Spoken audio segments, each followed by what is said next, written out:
আচ্ছা বন্ধুরা, চলো আজকে চিংড়ি মাছটা একটু নতুনভাবে করছি, সেটাই তোমাদের সাথে শেয়ার করব। এখন বাটার প্রন করব। বাটার প্রনটা কিভাবে করছি দেখো, আমি একটু অন্যরকমভাবে করব। এ দেখো, সাদা তেল দিলাম কড়াইতে। কড়াই তো আমার গরম হয়ে গেছে। সাদা তেল দিয়ে দিলাম কড়াইতে, একটু দিয়ে দিলাম। এর সঙ্গে আমি হাফ চামচে বাটার দিয়ে দিলাম। বাটারটা হাফ চামচে দিয়ে দিলাম। এবার বাটারটাকে একটুখানি তেলের সাথে নেড়ে নেব। আচ্ছা, নেড়ে নিলাম। এবার আমি দিয়ে দিচ্ছি রসুন কুচি,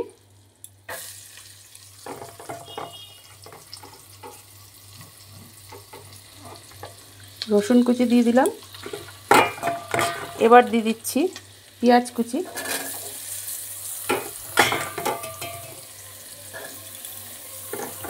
পেঁয়াজ কুচিও দিয়ে দিলাম। এবার ভালো করে সাদা তেল আর বাটারের সাথে ভালোভাবে পেঁয়াজ রসুনটা একটু ভেজে নেব, হালকা বাদামি করে ভেজে নেব। সামান্য একটু গ্যাসটাকে বাড়িয়ে দিলাম, হালকা বাদামিভাবে একটু ভেজে নেব। ফিরে আসছি পরবর্তী স্টেপে। দেখো বন্ধুরা, আমি টমেটো ক্যাপসিকাম কুচি এটাও দিয়ে দিয়েছি পেঁয়াজ রসুনের সাথে।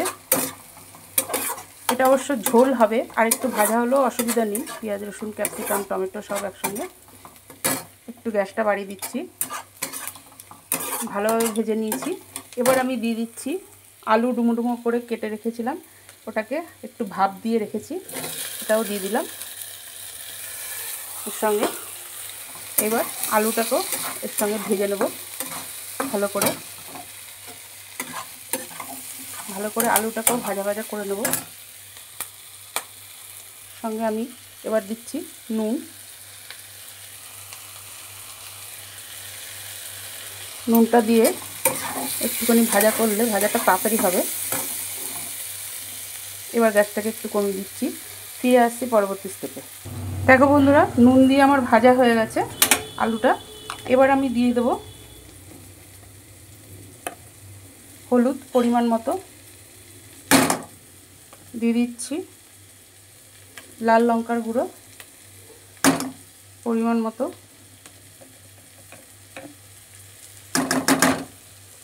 এবার দিয়ে দেবো চিনি।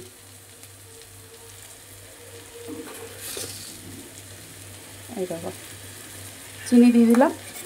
এবার আবার একটুখানি নেড়ে চেড়ে নেব আলুটাকে। মশলার সাথে নাড়াচাড়া করে তারপরে আমি চিংড়ি মাছটা দেব। আচ্ছা, খানিকক্ষণ নাড়া হয়ে গেছে। এবার আমি দিয়ে দিচ্ছি চিংড়ি মাছগুলো।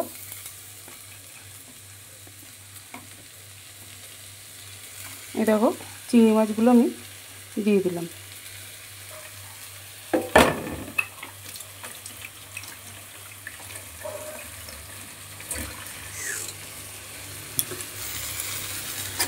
আমি বাটার প্রন করছি, কিন্তু একটু অন্যরকমভাবেই করছি আমি বাটার প্রনটা। এর মধ্যে হলুদটা পড়বে আর কি। রোজ রোজ নিত্য নতুন রান্না মাথার থেকে বুদ্ধি খাটিয়ে বের করে তারপরে করতে হয় বন্ধুরা। একরকম রান্না তো তোমাদের সাথে শেয়ার করা যাবে না রেগুলার। ওই জন্য রেগুলার বসে বসে ভাবতে হয় যে আজ কী রান্না করব, কিভাবে করব রান্নাটাকে, তবে বন্ধুদের ভালো লাগবে সেই রান্নাটা। সেটাই চেষ্টা করি প্রত্যেক দিন। দেখো, আর একটুখানি ভালো করে নেড়ে নিয়ে ফিরে আসছি পরবর্তী স্টেপে। দেখো, আমার কষানো হয়ে গেছে। এবার আমি জল দিয়ে দিচ্ছি। এটা একটু ঝোল ঝোল মতনই হবে, বেশি মাখা মাখা করব না। আর জানোই তো আমার কর্তা খেতে পারে না বেশি মাখা মাখা হলে, তার জন্যও রাখবো একটু ঝোল ঝোল। তাছাড়াও একটু এটা ঝোলঝোলই হবে, একটু ঝোলই থাকবে এটা। আর নামানোর আগ দিয়ে তোমার একটু বাটার দিয়ে দেবো ওর মধ্যে। ফিরে আসছি পরবর্তী স্টেপে। এবার দেখো বন্ধুরা, ফুটে উঠেছে। ঝোলটা। আচ্ছা, এক্ষুনি নামিয়ে দেবো আমি, ওই জন্য বাটারটা দিয়ে দিচ্ছি। আর একটু নামানোর আগে একটু বাটার দিয়ে দিলাম। ব্যাস, আমার বাটার চিংড়ি কমপ্লিট। দেখো, আমার